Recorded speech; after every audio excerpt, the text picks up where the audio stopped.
มันจำเป็นนะพี่น้องเอ้ยเนาะผมมีแผลบุคิดฮอดลูกดอกคือว่าแหละน้องขวัญสิอดได้อยู่บ่อดได้อดได้บ่โอ้แม่แล้วอดบ่ได้นี่ลูกฉันไปก็ให้ก่อนเด้มันต้องมีได้แนวต่ำใจอะจังไงวิวแล้วนั่งรถไปก็ได้จะคิดนั่นแหละก็คือว่า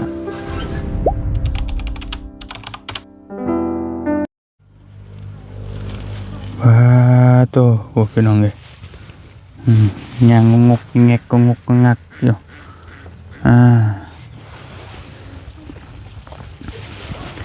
เอาเนาะพี่น้องเลยทักทายสบายดีพ่อแม่พี่น้องเบิดสุขุสุคนเนาะกับทักทายสบายดีตอนค่อยคำลงแรงมื้อนี้กะพอดีเบาเตียงได้มาบ้านน้องลีก็เลยสิแวะมาหาน้องขวัญนี่ก็บ่ได้มาหาตั้งแต่ดนพี่น้องเนาะจักเป็นอะไรอยู่ดีมีแห้งอยู่บ่หรือว่าจังใดพี่น้องเนาะตัวจะเฮ็ดเฮือนใหม่บ่อันนี้พี่น้องเอ้ยเห็นขุดขอกขุดคุมเนาะเดี๋ยวไปถามมึงน้องเพิ่นก่อนพี่น้องเอ้ยต่อว่าแต่เอาเนื้อกินก่อนเด้อกินผักน้องก่อน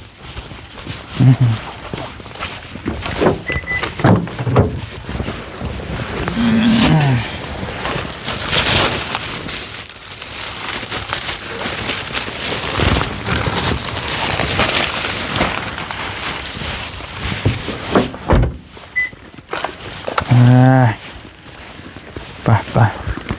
พี่น้องเลย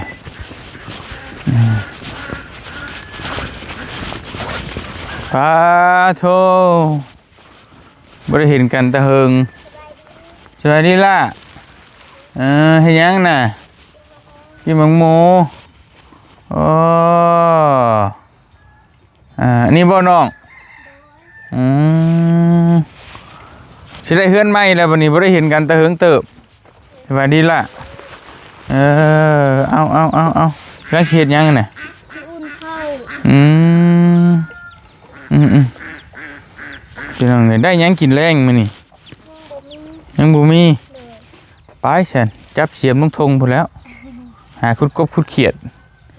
พี่น้องเอ้ยดูไพ่บ่ได้บ่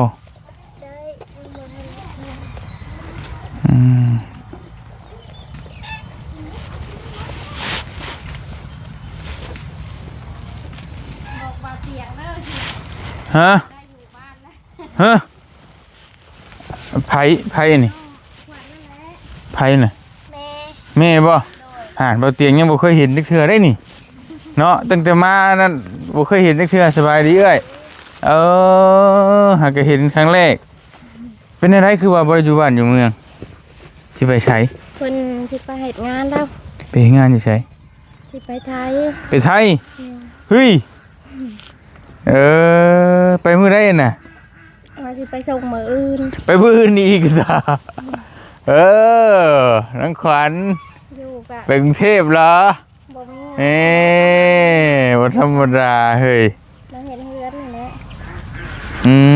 ไปหาเงินมาเฮ็ดเฮือนไปเฮ็ดงานหยังอยู่แบบใดเฮ็ดจังไดไปเฮ็ดน้ำนาสาวไปกระเจ้าเฮ็ดอยู่ในโรงเรียนเลย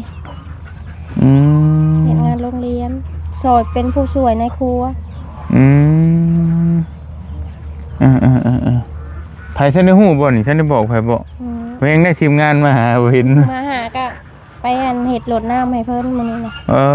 ตอนนั้นเขาว่ายาวมานะสูดรดน้ำนี่แหละแม่เพิ่นที่ว่าไปเก็บกาแฟอยู่ปากช่องเนาะปากช่องตะบ่บ้านหยังบ้านน้องยาเทิงนี่จะชินปากช่องนั่นนี่คนปากช่องนั่นนี่จักอยู่บ่น้องยาเทิงอยู่บ้านน้องยาเทิงน้องเมฆก็มีชวนกาแฟคือกันคิดว่าไปใกล้ๆฮะไปเก็บไม่น่าจะไปเก็บ ได้จักล้านไปคลิป เรือมากะเรือคาโหลดคาล้างเรือซื้ออยู่ซื้อกินเพราะว่าซื้อกินเมิดทุกอย่างเลยเรือเงิน5 ล้าน ช่องผู้เมียน่ะ อืม บ่ฮอด10,000 บาทครับพี่น้อง5ล้านก็ 7,000 ปลายหนึง ซื้อแห่ซื้อทรายมานี่ก็เมิดแล้วก็คือบ่ออกโชคบ่ได้แล้วสิให้น้ำขวัญมาหาเงิน เจ้าบ่ต้องให้ไป แม่น อืม ถ้าเพิ่นก็อยากไปแน่เพราะว่าน้าสาวก็โทรมาหาคนงาน เดี๋ยวน้องเพิ่นหนึ่งเข้าก่อนเดี๋ยวสิถามน้องเพิ่นพี่น้องนี่เนาะเจ้าน่ะชื่อหยังก็ ชื่อวันอายุจักปี35ลืนบ่เตียง3 ปีพี่น้องเนาะบ่เตียง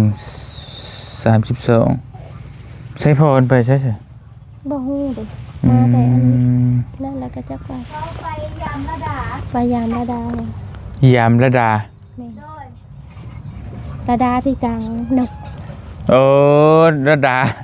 บ่จ้ะ ระดาแล้วระดานี่นะ อ๋อ เพิ่นน้าสาวโทรมาว่าบ่มีผู้อยากมาเฮ็ดงานบ่แล้วก็เลยถามน้องขวัญว่าสิไปบ่เพิ่นว่าไปไปก็บ่มีเงินได้สาเหตุเฮือนอยู่เบิ่งอันนี้ก็สิจักมันสิไปมื้อใดบ่ฮู้ช่วงฝนจักหน่อยสิอยู่ได้หรือบ่ก็บ่ฮู้ ตอนนี้สิได้ตั้งเสาขึ้นนี่ติ แม่ มื้อใดสิตั้งสิยกขึ้น อันว่าเดือน4ประมาณ3 ค่ำนี่แหละ เดือน4พุ่น แม่ ขุดไว้สิ คุณแล้วก็ยังบ่ทันได้อันซื้อสิได้ดินซื้อปูนมาเลย ไปเก็บกาแฟญี่ปุ่นน่ะได้โลเท่าไหร่ก็ โล 3,000 ไปจักมื้อ ไปแต่วันที่5กลับมานะวันที่เท่าไหร่จำบ่ได้ ก็ฮอดเดือนอยู่บ่ล่ะ เดือนปลาย เดือนปลายเนาะ เฮ็ดงานนะ37 มื้อประมาณ40กว่าวัน41 42วันนี่แหละแม่บ่ได้ยันเนาะเขาเห็นมันเหนียวนะไปอยู่ในบริษัทบ่หรือว่าเป็นคนธรรมดา ไปเฮ็ดน้ำเอกชนนี่แหละ ไปเรื่อยๆบ่ บ่ไปอยู่น้ำมันเจ้าของเฮือนนั่นแหละ เจ้าของเฮือนนั้นเจ้าของเฮือนเดียวนะ เฮือนสวนเจ้าของสวน ไปอยู่บนเดียวนะ คนเดียวเลย หุย คือสมมุติว่าไว้อยู่น้ำเปล่าเตียงนี่ก็อยู่กับเปล่าเตียง เข้าใจแต่ว่ามันอยู่40กว่ามื้อนี่เนาะกาแฟมันต้องหลายเติบได้หั่นน่ะ หลายแต่ว่าบางทีก็บ่ได้เก็บซุมื้อไปเก็บซอยแบบอันเฮือนน้องเฮือนพี่น้องกับเจ้าก็ประมาณ5 มื้อก็บ่ได้หลายได้มื้อละแสนปลายเพราะว่าแกเป็นถูกรอบพูดเลยเด้มันต้นมีต้นบ่มี นั่นแหละที่เฮาถามคิดว่าแบบว่าไปอยู่ในบริษัทบ่มันจังโดนดูในเจ้าเดียวนะถ้าเป็นเอกชนบุคคลธรรมดานี่คือไปอยู่โดนระดับนั้นเนี่ยมันต้องกาแฟต้องหลายเติมนะหลายคนบ่ไปเก็บอยู่ฮะ อยู่มองทุกคนอยู่นะ20 คน หลายเฮกตาร์พี่นึง คนแต่ว่าเจ้าแบบอยู่ประมาณอาทิตย์นึงกับมื้อ5-6 มื้อกับมื้อแบบนี้ยังเหลือแต่พวกคน เก็บแล้วก็เมื่อสิพี่น้องเอ้ยเอามาพี่อันน้องขวัญเด็กเทพนี่เด้อถ้าซื้อให้กินมาฝากอ่ะ ใจละลาย โอเคมาดูมันสิถามนี่พี่น้องเห็นเนาะสบายดีเด้อโดยท่านเคยไปเถื่อเลยเนาะ ไปแต่ทำแม่คนนึง กรุงเทพนะโอ้ธรรมดาเลยแท้นี่เคยไปกรุงเทพโห5 เดือนนี่แหละนะก็มาตอนนั้นเพิ่นจะได้เงินเดือนก็8,000มานั่งพี่ก็ได้เจ้านะโอเคตะกี้จะไปเฮ็ดงานหยัง งานบ้านน้องขวัญไปนำแบบไปเป็นเด็กน้อยไปอยู่นำแม่ชื่อนั้นตะกี้สิโดยตอนนั้นอายุจักปีขวัญไป อายุ16 ปีโดยตอนนี้จักปี17เอ้าหากไปปีกายนี่ต้องใช่นี่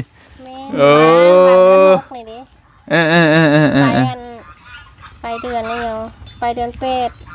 กลับมาเดือน6แต่ยังบ่ได้เคยเฮ็ดงานจักเทื่อบ่ ก็เฮ็ดซอยน้ำแม่แล้ว ไปเฮ็ดซอยนำกันกับแม่ซื่อ ตอนนี้สิไปแล้วน้องสิไปกับไผ ๆไปกับหมู่ไปลัดหมู่อยู่พูนอยู่ด่าน อืม แต่ให้แม่ไปส่งหันด่าน แม่ไปส่งเฮาด้านไปจักโมง 7 โมง 7 โมงเช้าพุ โดย ไปยังแต่เช้าแต่เชี่ยวแท้ ภายในไป7 โมงแล้วก็ขี่รถกลางเว้น ไปรถขี่รถกลางเว้นเลย โดย ป้าเจ้าพี่น้องเอ้ยไปอยู่ไสเกาะ เอกมัย เอกมัย เอกมัย โดย พี่น้องเฮ็ดงานเกี่ยวกับหยังนะ เป็นผู้ช่วยในครัวโรงเรียน ผู้ช่วยเพิ่นเฮ็ดแต่งอยู่แต่งกินหยังซี่แหละเนาะเงินดำเงินเดือนเพิ่นให้เท่าไหร่ ยังบ่ฮู้เลย ยังบ่ฮู้บ่ ประมา เพิ่ ณ น วันละ เพิ่น 300นี่ เพิ่นว่ายังบ่ให้เป็นเดือนเพิ่นว่าให้อันเป็นวันละ300 ว่าไงคือทดลองเฮาก่อน โดย จะสิอยู่ได้บ่ได้สินะเนาะ โดย วันละ300ก็และค่าแรงขั้นต่ำพี่น้องเอ้ย ไปอยู่น้ำมันสาวคันบ่มีน้าสาวอยู่พุ่นก็บ่ได้ให้ไปดอก อืม เพราะว่ายังบ่เคยไปใช่นะ เฮ็ดได้บ่คิดว่า ก็ลองเบิ่ง บ่เคย อย่าให้ได้อย่าให้หาแม่ได้ โดย เอ บ่ อ เคยไปจากแม่จักเทื่อแบบ นั่นแหละขนาด ไปนะ ความหมายมันไปไกลมันใจวิวแบบหนึงได โดย คือน้องอยู่บ้านกับน้องแม่ไปหาพ่อไปหาเงินนี่อีกแบบหนึงได โดย แต่ว่าเฮาไปเองนี่อีกแบบหนึงได โดย ขนาดระเบ้านี่เป็นผู้ชายแท้แต่ก่อนนี่ก็ระเบ้าไปกรุงเทพเนี่ยอายุ14ปีตอนนั้นก็ยังน้อยๆเองเด้อนิดหน่อยไป ให้และคิดฮอนเม นั่งรถสิก็ให้แล้ว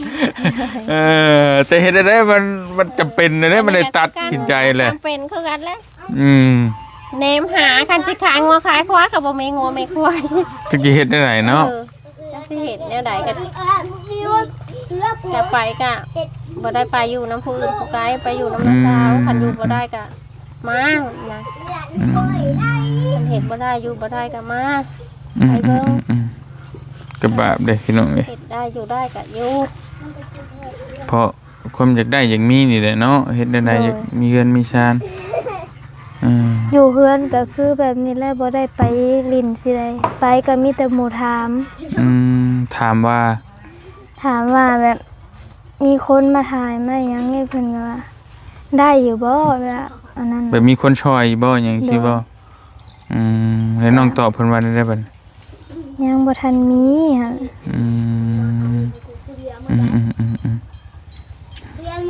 ก็เลยตัดสินใจสิไปหาเงินบัดนี้เนาะ โดยบ่หันไปลิ้นได้แบบยันหมู่ถามแบบนี้หมู่ถามหลายก็มา อายหมู่ อายหมู่ แบบพระเจ้าเบิ่งใน YouTube มันนะพระเจ้า มันบ่จักอายแหล้วเฮาบ่มีเฮ็ดจังได๋แม่นบ่ล่ะคืออย่างมันคำสิเว้าแล้วก็คำคือว่าเฮามาถ่ายแบบว่าก็ถ่ายก็เพื่อเปิดโลกแจ้งให้ผู้ใหญ่เพิ่นเห็น โดย ให้ผู้ใหญ่เพิ่นเห็นแล้วก็แบบว่าเฮาก็นำเสนอแบบว่าเฮาแบบนี้มีความลำบากอย่างแบบนี้แต่ว่ามันบางทีก็บางคนก็มันเว้าเรื่องบุญวาสนาเนาะ โดย บางคนก็เฮาไปถ่ายจนมันนี่ก็บ่ได้บางคนก็ได้บางคนก็สินะมันเว้าเรื่องบุญวาสนานะมันเว้าบ่ได้เฮาไปบังคับเพิ่นบ่ได้หั่นน่ะ โดย อันนี้ก็เข้าใจคือกันแต่ว่า โดย ดีใจอยู่มีพวกน้องๆมาถ่ายลูกแบบนี้ก็ แม่นก็คือลำพังเฮาเองก็อย่างแรกก็ซื้อแนวกินแนวอยากมาฝากมาต้อนก็ได้อยู่อันนั้น บ่ได้ก็ได้อยู่ได้แนวอยู่แนวกินแต่กระเจ้า ตอนนี้ยังบ่ได้มีไผช่วยหยังเลยบ่สำหรับทีมงานเบิดทีมงาน มีแต่บ่าวยาว มีแต่บ่าวยาวกับอันแม่บุญบ้านป้า ในบุญบ้าน ช่วยหยังนี่ ช่วยอาหารการกินนี่แหละ แล้วก็เงิน200,000เพิ่นช่วย บ่าวยาวมีข่าวดีนำบ่าวยาวนะเธอนึง แล้วช่วยหยังบ่ล่ะ 600,000กับ40,000แล้วก็ทหารก็บ่มีเลยมีแต่แนวกิน โดย พอช่วงหนึงนั่นก็ทั้งดาวบ่าวบ่ได้มาบ่ได้คือมาถ่ายแล้ว2เทื่อนี่แหละก็บ่ได้มาเลยพี่น้องนี่เนาะ แล้วก็อันช่วงหนึงให้กับทั้งเจ้าไปใช่ก็อันช่วงหนึงนี่คือว่ามื้อนั้นมื้อสิไปขุดนั่นบ่ไปเจ้าไปหากินบ่ โดยไปหาแมงวาง ดังเทื่อก็บ่เจอแน่อิหยังแน่ใช่ไหมมาหาน้องแล้วเป็นจังไงวันนี้ก็เลยตัดสินใจสิไปหาเงินเนาะ โดย ก็เฮ็ดได้ก็อดทนนั่นแหละจะไปน้องเอ้ถ้าจะได้ไปแล้วก็มีแต่ผู้แม่แหละสิบ่คิดฮอดลูกบ่อืมสินอนรับอยู่บ่เลย ว่าพี่น้องเอ้เท่เลยแม่นแม่บ่เตียงยังตอนนั้นบ่เตียงไปใหม่ๆนี่ให้เป็นเดือนน่ะพี่น้องนี่ก็ให้แล้ว โอ้ยเนาะมันจำเป็นนะพี่น้องเอ้ยเนาะผมมีแผลบุคิดฮอดลูกดอกคือว่าแหละต้องขวัญชีวิตได้อยู่บ่ อดได้ อดได้บ่ โดย โอ้แม่แล้วอดบ่ได้นี่ลูกฉันไปก็ให้ก่อนเลยเป็นหยังแกให้คิดแบบใด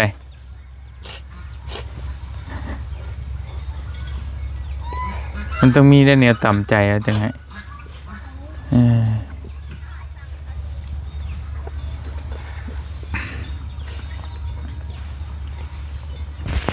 จะคิดฮอดลูกไม่ใช่ได้เนาะ แม่น เข้าใจอยู่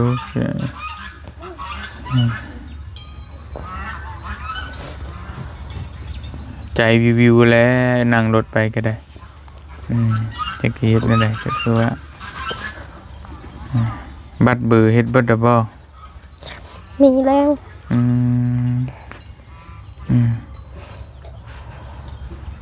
สิไปส่งเองบ่เจ้าสิไปส่งเองบ่บืน แม่น ก็บ่ให้แล้วให้ลูกสิได้บ่คิดหลายแล้วไปแม่ให้อยู่ลูกก็คิดหนักแล้วไปเฮ็ดงานบ่เป็นตัวเองเด้อบาดนี้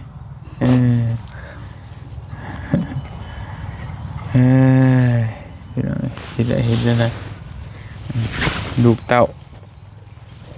ไปเดินทางไกลต้องคิดฮอดเป็นธรรมดาแหละแต่ว่าเฮ็ดจังได๋มันจำเป็นคือว่าสิ่งพวกนี้ก็จักแนวอีกนะไปเฮ็ดงานแล้วก็บ่เคยห่างแม่จักเทื่อ ไปพัดสงสารตอนไปตกบัสอีก นั่นแหละเพื่อสิได้เงินก็บ่ว่าง่ายเด้อ แม่น ไปคำว่าเฮ็ดคักนี่อยู่ก็ต้องมีบัตรเฮ็ดบัตรทำงานอีก โดย ทำงานมันก็หลายเติบเดี๋ยวนี้ก็10,000 กว่าบาทเพื่อสิเฮ็ดใช้หนี้เพิ่นอีก โดย ว่าเตียงหู้อยู่ไปเฮ็ดงานที่ไสก็เคยผ่านมาเบิดแล้วแล้วบ่าวน่ะผ่านมาเบิดแล้วแต่มันก็บ่มีทางเลือกเนาะมันจำเป็นเด้พี่น้อง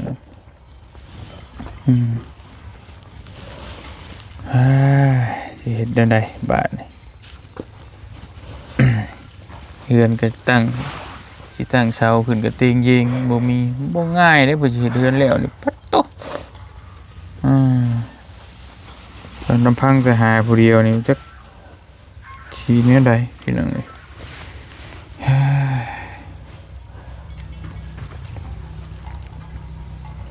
ขี่รถโดยสารบ่ลงไปจ้ะพี่ แม่น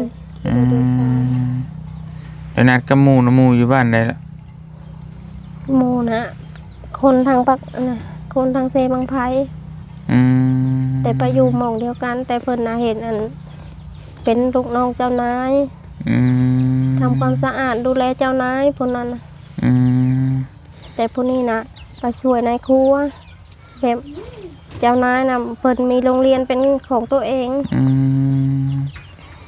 ผู้นั้นน่ะเคยลงไปแล้วบ่เคยไปเฮ็ดแล้วบ่โดน อยู่2 ปีปลายแล้วพวกนั้นน่ะ แบบเวลามาเยี่ยมบ้านน่ะก็ลงน้ำลาวสิบ่ แม่น โดย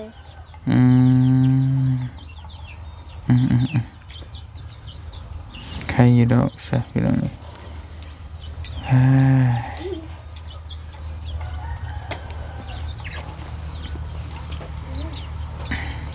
น้องไปตะกี้ไปอยู่นำแม่น่ะไปต่างหากบ่รู้ว่าไปนํกันเลยบ่ตอนเฮ็ดงานบ้านน่ะแม่มาเอา โดยแม่มาเอา อืมบ่ได้เมารถติ เมา โอ้อันตรายเด้เมารถระวังเด้อ โดย ก็ใครอยู่ดอกไปนํคนฮู้จักอยู่ แม่ โดย แต่ว่ามันเพิ่นบ่จักทางย้อนลงรถลงล่าลงไปนั่นแหละเพิ่นขับ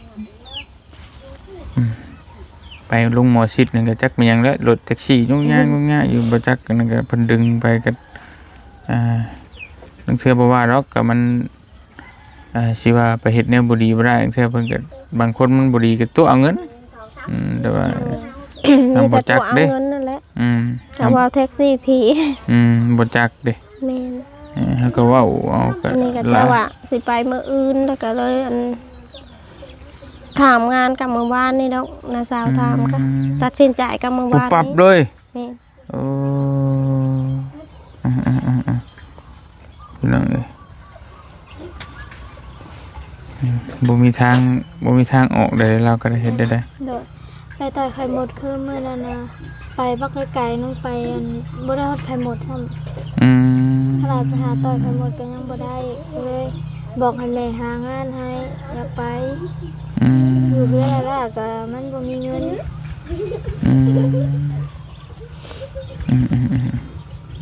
เป็นหมู่ชวนไปกินอันนั้นอันนี้ไปกินเพอกินหยังก็ปฏิเสธไปเองบ่มีเงิน หมู่ชวนไปกินหันกินนี่ก็มีแต่บ่ไปเนาะเฮาบ่มีเนาะ โดย ก็ว่าน้อง ไป เพิ่ ผั น ดไปน้ำมูก็ได้ใส่น้ำเมืองน้ำมันน้ำมูโหลดเองบ่มี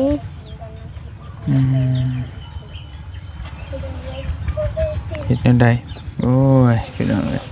ไปลินน้ำมูเพิ่นก็บ่อยากหานแล้วแบบว่าเพิ่นผัดได้เอาข้าวก่อนหมูแต่บ่มีหยังนะหมูผัดคือข้าวน้องดีน้องร้อยผัดเอากำลังแต่เพิ่นได้ข่าวดีตลอดก็ดีใจน้ำเพิ่น มันจักสิว่าได้เนาะ แม่น มันมีสำหรับตัวน้องลี่นี่ก็เพิ่นช่วยตัวเราเป็นฮะ แม่ พี่น้อง น เอ้ยแต่ว่าจอยตัวเราเป็นมะเร็งอันนั้นก็ได้ก็จักได๋ก็ลำพังแต่ว่าน้องร้อยนี่อาจจะบ่มีคนช่วยอาจจะเป็นคือน้องขวัญก็ได้ แม่น สำหรับคือน้องร้อยนะเพราะว่านี่เพิ่นช่วยจุดประสงค์เพิ่นช่วยมันช่วยน้องลี่เพิ่นนี่ตนที่เราเป็นฮะเพราะไปกวดเนี่ยโอ้นักละหมอเพิ่นจะบ่รับ แม่น แม่ ตอ จั น ก ไป สิเฮ็ด กวด แนวใด ทีแรกก็เห็นเบิ่งอยู่คลิป อืม บ่าวเตียงพาไปก็ อืม ตกใจนํอยู่ จักสิเฮ็ อ ด ยาก แนว ให้ ใด มันดีมันเศร้าน้องเพิ่นก็กำลังสิใหญ่กำลังสิเติบโตวัด คือมีบุญอันนั้นก็แต่ว่ามีกรรมหั่นน่ะ แม่ มันแบบประชมกันมานะ บุญอยู่ผู้ใหญ่ช้อยเป็นมีกรรมที่ว่าเป็นโรคที่มันปัวบ่ดี แม่ มันโอ้จักสิว่าแนวใดพี่น้องเอ้ย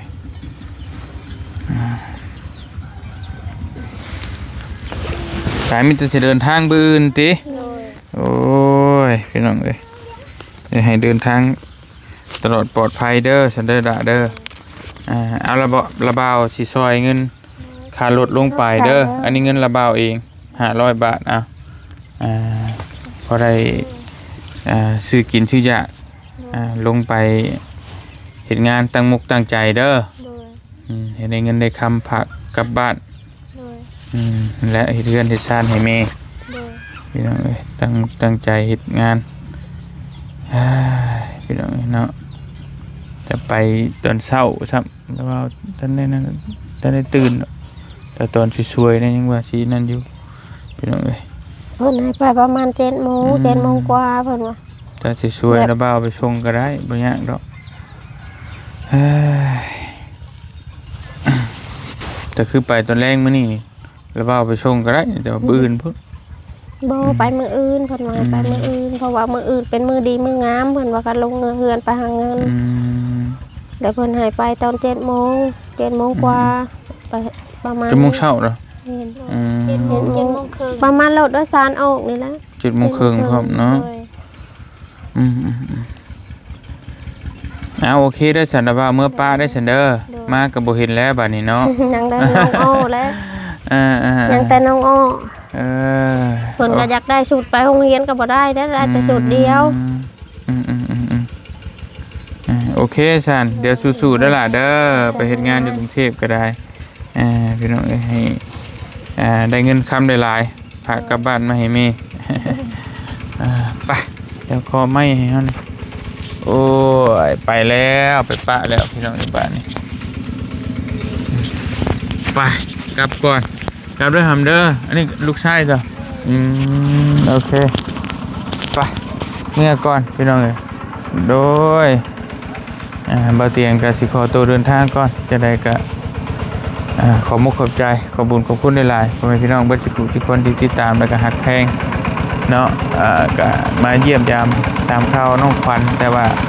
เพิ่นก็สิไปไทยแล้วไปไทยปะแล้วว่าซั่นพี่น้องเนาะโอ้ยก็เอาผูขาดไปแล้วน่ะ